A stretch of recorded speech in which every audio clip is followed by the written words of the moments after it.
Donc, vous allez bien? Oui, je vous entends un petit peu loin. Est-ce que... OK. Oui, il n'y a pas de problème là. Est-ce que c'est mieux? oui, c'est un Ouais. peu mieux, oui. OK, parfait. Donc, c'est ça, comme je vous l'ai mentionné dans mes courriels, je suis étudiante en sciences de la nature au Collégial Sainte-Anne de la Chine. Puis aujourd'hui, j'aimerais ça vous poser des questions dans le cadre d'un projet portant sur la chimie verte. Donc, une science qui se distingue par la mise en œuvre des principes pour réduire et éliminer l'usage ou la génération de substances néfastes pour l'environnement. Donc, pour commencer, je crois avoir lu que vous étiez doctorante au département de biologie de l'Université McGill. Est-ce que vous pourriez présenter globalement le sujet de votre doctorat, s'il vous plaît? Oui, donc pour mon doctorat, c'est au département de biologie.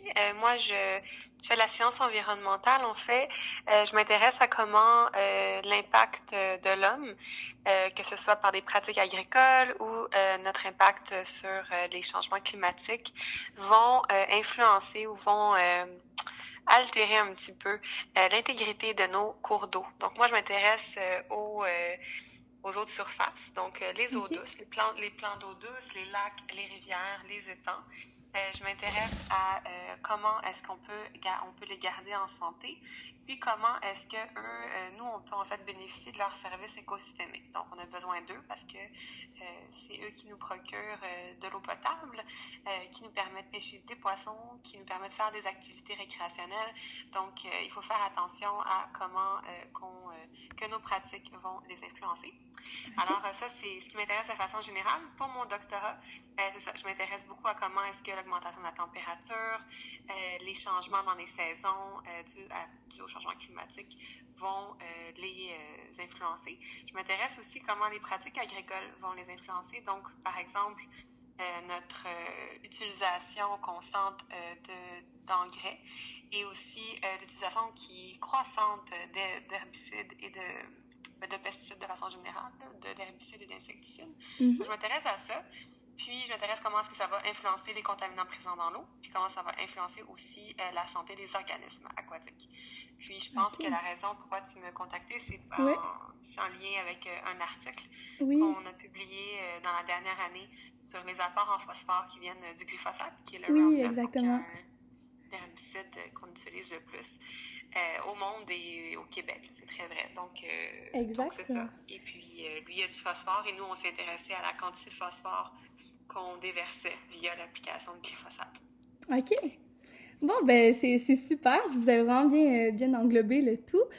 Donc, je me demandais, est-ce que dans vos recherches, vous travaillez avec des chimistes ou est-ce que vous-même, vous vous servez de la chimie de façon fréquente pour établir vos conclusions, en fait?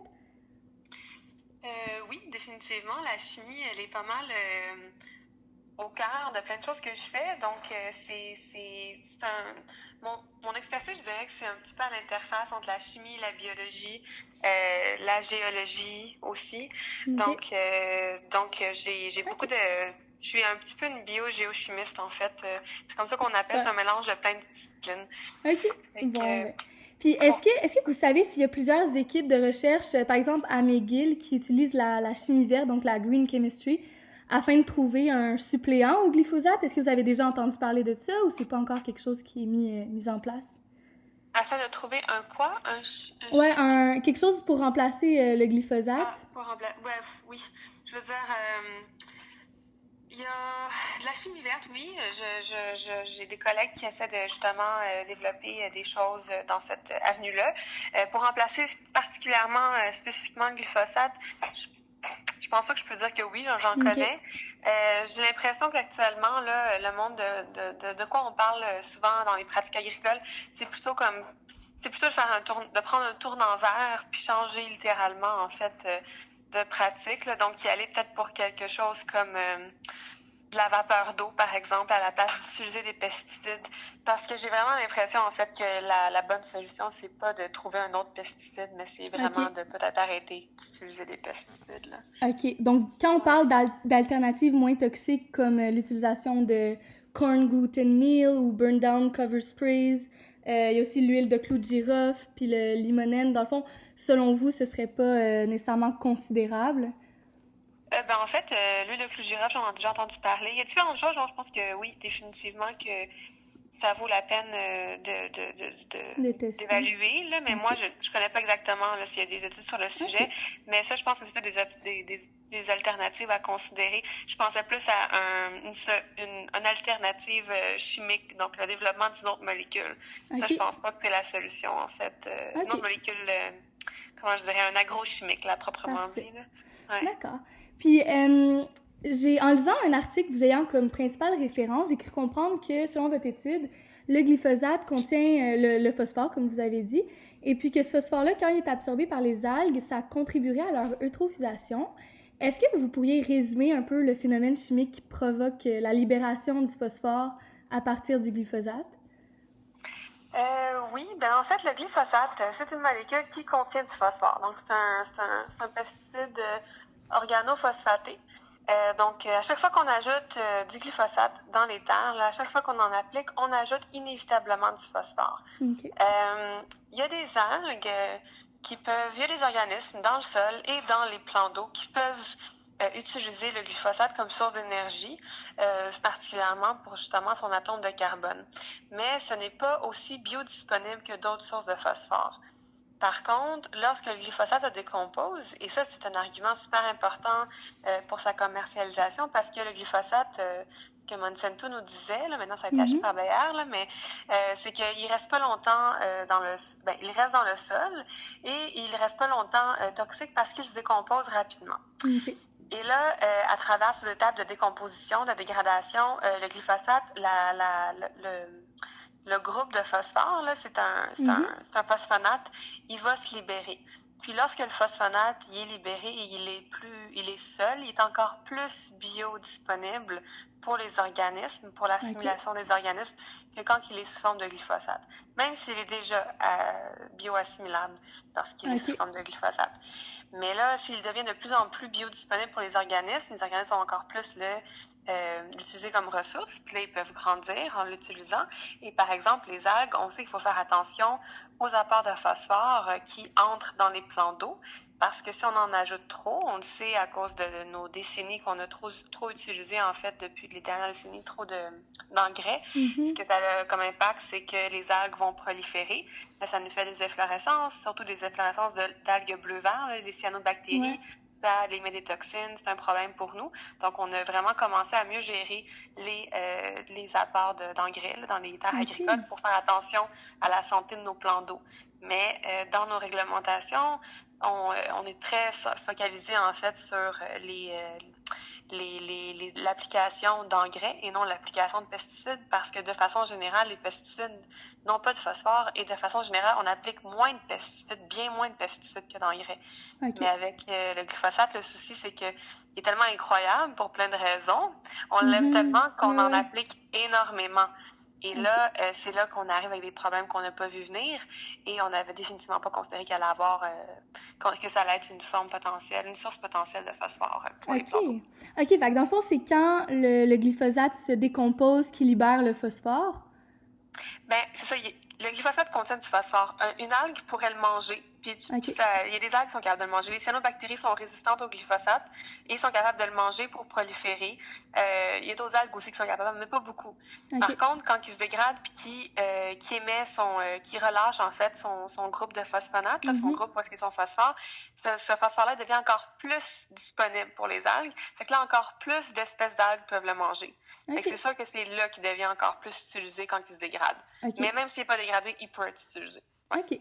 Donc, dans le fond, quand les terres sont comme saturées d'engrais phosphatés, comme vous avez dit, le phosphore peut pas se faire retenir dans les terres, donc il va ruisseler vers les cours d'eau puis affecter la végétation. OK. Exactement. D'accord. Puis, est-ce que vous pensez qu'il existerait une façon d'empêcher la libération du phosphore lors de l'utilisation de l'herbicide, ou c'est pas possible au niveau... est-ce que ce serait possible de changer la composition chimique de la molécule ou pas vraiment? Le glyphosate, il y a beaucoup de... Il y a plus que 400 génériques là, du glyphosate. On connaît le Roundup de Monsanto parce qu'il a été breveté pendant 20 ans, mais depuis 96-17, il n'y a plus de brevets. Puis depuis ce temps-là, l'industrie en fait ont développé des centaines et des centaines de génériques. Fait qu'il y a plein de sortes de glyphosate, mais ils ont tous du phosphore.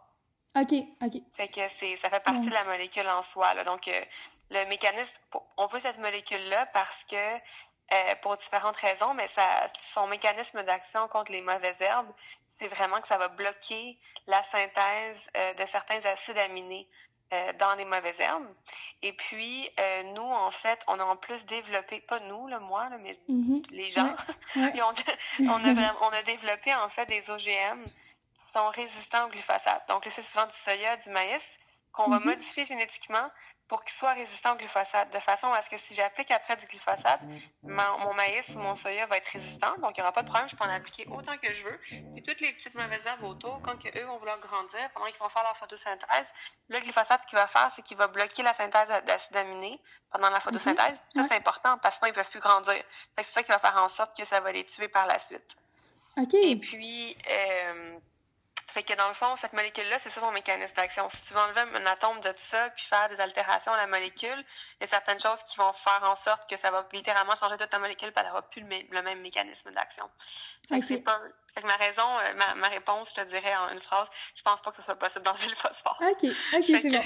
Parce que, par exemple, ça permettrait pas d'éliminer une plante spécifique puis ça ferait seulement tuer toutes les plantes ou... Ben, le glyphosate, une autre des raisons pourquoi il est aussi populaire, c'est qu'il y a un super grand spectre d'action. OK? Il va cibler plein de mauvaises herbes, plein de plantes. Alors que certains pesticides, certains herbicides sont juste bons pour certains types de mauvaises herbes. Mais le glyphosate, lui, il va toutes les tuer. Fait que là, il est fantastique pour ça. Puis c'est pour ça qu'on a développé, en fait, des cultures, des souches, en fait, de nos légumes, là, pour le maïs, le soya, tout ça. On a développé, en fait, des OGM parce qu'il fallait pas non plus que ça les altère, eux. Fallait pas que ça les qu'il y ait pas des conséquences, en fait, sur nos récoltes. Fait que c'est pour ça qu'on a développé des OGM.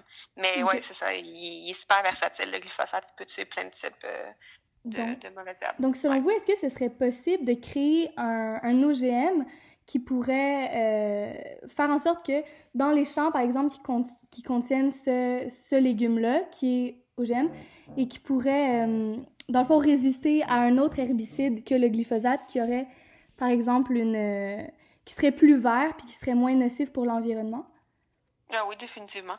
Il y a plein d'OGM qui sont résistants à plein d'affaires, là. On a juste créé ceux qui sont résistants au glyphosate parce qu'on aimait utiliser le glyphosate, parce qu'il est super efficace. Mais si on veut utiliser quelque chose, en fait, qui est justement plus vert, je pense pas qu'il y aurait de problème à ce qu'on développe un OGM qui est résistant à ça. Pas du tout. C'est pas ça la limitation. Non.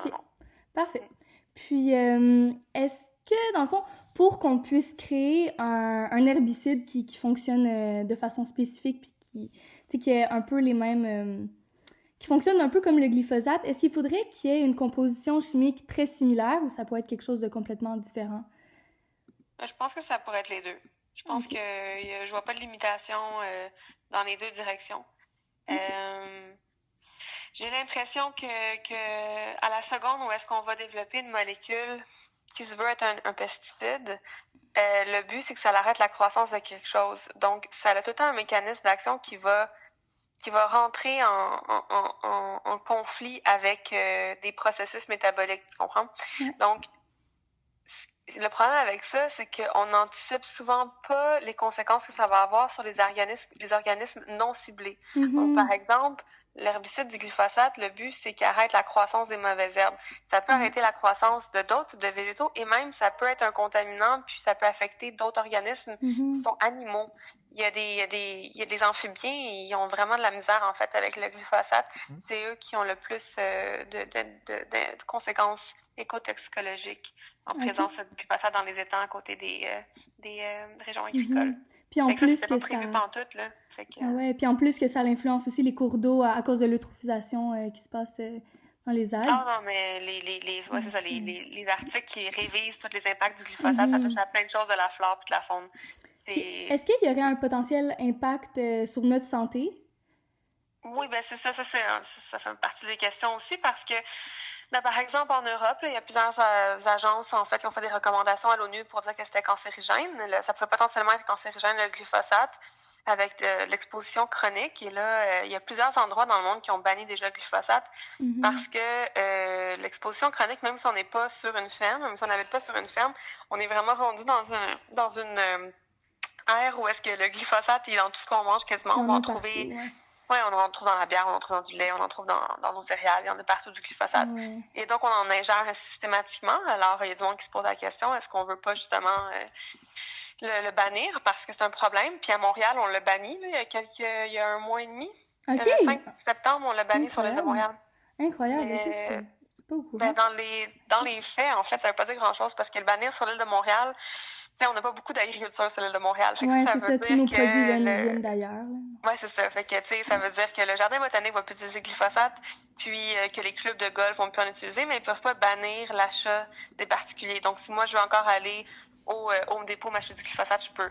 Okay. Mais ils vont empêcher, dans le fond, tout ce qui est municipal d'utiliser du glyphosate. Donc, ça, c'est un message qui est envoyé, dans le fond, par la mairesse, là, mais... Puis dans ce cas-là, c'est important de le couper ailleurs. Pardon, excuse-moi. Il y a pas de problème. Par conséquent, est-ce que vous savez si, par exemple, le jardin botanique va utiliser un autre herbicide ou il va seulement lâcher prise sur le fait qu'il va avoir des mauvaises herbes sur leur terrain? Je ne sais pas. Je sais pas ce qu'ils vont faire. Okay. Je sais pas c'est quoi leur plan d'action par rapport à ça. J'ai pas rien vu dans les médias. Là. Moi, j'avais été interviewée là, par la presse pour justement pour avoir banni le glyphosate, qu'est-ce que j'en pensais, puis je trouve que c'est bien, ça lance un message, mais c'est parce que la mairesse, en fait, ce qu'elle disait, Valérie Plante, c'est que justement, on veut faire un tournant plus vert sur l'île de Montréal, mais la vérité, c'est que si on veut vraiment faire un tournant plus vert, il faudrait probablement bannir le glyphosate ailleurs qu'à Montréal, là, où est-ce qu'il est surtout utilisé, puis il faudrait justement favoriser puis investir de l'argent dans des alternatives plus vertes parce que sinon ça va faire en sorte qu'on va se retourner vers un autre pesticide qui est peut-être pas mieux pour l'environnement. Tu sais. Ouais, exactement. Puis j'avais vu aussi dans un article que vous mentionnez qu'il y a environ 8,6 billions de kilogrammes de glyphosate qui ont été appliqués depuis 1974. C'est énorme quand on pense à tous les impacts que vous avez nommés là, qui sont engendrés. Donc, est-ce que, selon vous, c'est quoi vraiment les meilleures alternatives, les alternatives les plus vertes? Tantôt, vous avez parlé d'utiliser les vapeurs d'eau. Comment ça fonctionnerait, ça, exactement? Ben, ça, c'est une des idées. Là. Donc, il y a différents endroits dans le monde, là, en Europe, en Angleterre, qui vont utiliser les vapeurs d'eau. C'est une des choses que ITER, en fait, veut recommander au gouvernement parce que ça pourrait potentiellement marcher dans notre climat à nous, en tout cas du moins au Québec. Fait que ça, c'est celui que j'ai entendu le plus parler. Donc l'idée, ça serait vraiment d'avoir des tuyaux, les différents types de machinerie qui peuvent émettre par intermittence de la vapeur d'eau. Puis ça ferait cette éjection de vapeur-là, ça ferait fuir, par exemple, des insectes, des choses comme ça. Puis ça pourrait peut-être rentrer en conflit avec la croissance de certaines mauvaises herbes. Je suis pas sûre pour les mauvaises herbes. Je pense que c'est surtout un insecticide, en fait, pour être honnête. Okay. Mais ouais, ça serait peut-être plus à chercher dans cette voie-là, là, mais... D'accord. Puis pour ce qui est de vraiment des herbicides, vous êtes pas vraiment au courant s'il y en a qui sont... S'il y aurait des alternatives plus vertes, comme vraiment... Ben, tu sais, moi, la plupart des personnes que je connais, des fermes bio, là, avec qui je suis entrée en contact, là, à travers mes études en Montérégie, la plupart du monde, ce qu'ils font, c'est qu'en fait, ils mettent une espèce de pellicule, une membrane qui recouvre la surface de leur terre, et puis il y a des trous seulement là où est-ce qu'il y a un plant qui va pousser, de façon à ce que la méthode pour essayer de diminuer la croissance des mauvaises herbes, c'est carrément physique. Tu as carrément une pellicule, une toile, en fait, tout autour de où est-ce que tu as ton plant. Fait que les mauvaises herbes, ils vont pas grandir parce qu'ils n'ont pas de soleil, ils n'ont pas de place pour grandir. Puis ça, j'ai vu ça beaucoup, en fait, dans les fermes bio. J'ai des collègues, j'ai des amis aussi qui ont des fermes maintenant, des anciens biologistes qui se sont recyclés. Et puis, c'est aussi la méthode qu'ils utilisent. Donc, la vapeur d'eau, je pense que c'est plus pour les insectes, pour les mauvaises herbes. Je pense que ça serait plus mécanique. Puis, il y a la bonne vieille méthode de le faire à la main. C'est sûr que c'est plate. Il faut payer aussi des gens pour le faire. Mais c'est peut-être pas si fou que ça, des fois, de le faire à la main parce que quand on asperge nos terres avec tout le temps le même pesticide, comme le glyphosate, par exemple, il y a plein de places aux États-Unis qu'on en a tellement appliqué que les mauvaises herbes deviennent résistantes. Là, c'est comme les bactéries. Nous, quand on utilise trop des antibiotiques, puis nos bactéries deviennent résistantes, c'est le même principe. Fait que là, qu'est-ce que tu fais dans ce temps-là? C'est qu'elles sont devenues super résistantes, puis tu as de la misère à les tuer. Tu peux plus utiliser glyphosate, puis là, tu te rends compte qu'il y a même d'autres herbicides qui marcheront pas. Fait qu'il y a plusieurs endroits qui ont recommencé à devoir désherber à la main. OK. Fait qu'avant de se rendre là, on pourrait peut-être commencer à changer notre méthode. Oui, ben c'est ça. Donc, si on veut éviter de justement devoir retourner à au désherbage à la main, peut-être tout de suite commencer à se calmer un petit peu, puis peut-être moins en appliquer, peut-être justement utiliser quelque chose de plus vert, comme tu dis, parce que moi, je pense que l'objectif, ça devrait vraiment être de viser pour la durabilité. OK. Donc, quelque chose de durable. On veut avoir quelque chose qui va faire en sorte qu'on va pas épuiser nos terres, puis que d'ici 10-20 ans, on pourra plus faire d'agriculture parce qu'on va avoir tout utilisé nos ressources, ou bien tous nos insectes ou nos mauvaises herbes vont être rendus résistants parce qu'on va avoir trop appliqué de trucs. Ah ouais. Fait que, faut que ce soit durable, nos méthodes. Non, mais c'est parfait. Donc, est-ce que vous pensez que ce serait peut-être une bonne idée de tester, parce que moi, dans ma prochaine étape là, de mon projet sur la chimie verte, en fait, je vais devoir élaborer un laboratoire. Puis je me demandais si vous pensez que ce serait une bonne idée, justement, de tester si l'utilisation de corn gluten meal, puis tu sais, toutes les alternatives moins toxiques qui sont présentées, là, comme l'huile de clou de girofle, par exemple, puis d'essayer en parallèle la méthode de la pellicule, puis de voir, tu sais, comme vous m'avez mentionné, là, puis de voir laquelle serait la plus efficace, laquelle serait la plus rapide. Ben oui, non, tout à fait. Je pense que ce serait une bonne idée de se faire un projet puis justement comparer l'efficacité de ces méthodes-là. Je trouve que c'est une bonne idée. Puis tu peux faire quelques petites recherches avant pour t'assurer que ces méthodes-là, ils fonctionnent toutes sur le même type de mauvaise herbe. Comme ça, tu peux tout le temps garder la même mauvaise herbe pour que ce soit directement comparable. Ouais. Ouais. OK. Ouais. Bon, ben c'est super. Je pense que c'est ça qui va mettre fin à notre entrevue. Pour de vrai, je vous remercie vraiment de votre implication, puis ça a vraiment été un plaisir de parler avec vous. Donc, c'est super. Merci beaucoup. Ben, pareillement. Écoute, si tu as d'autres questions, si je peux t'aider de quelconque autre façon, n'hésite pas à m'écrire, ça me fera plaisir. OK, c'est parfait. Passez une belle journée. Pareillement. Salut. Bye bye.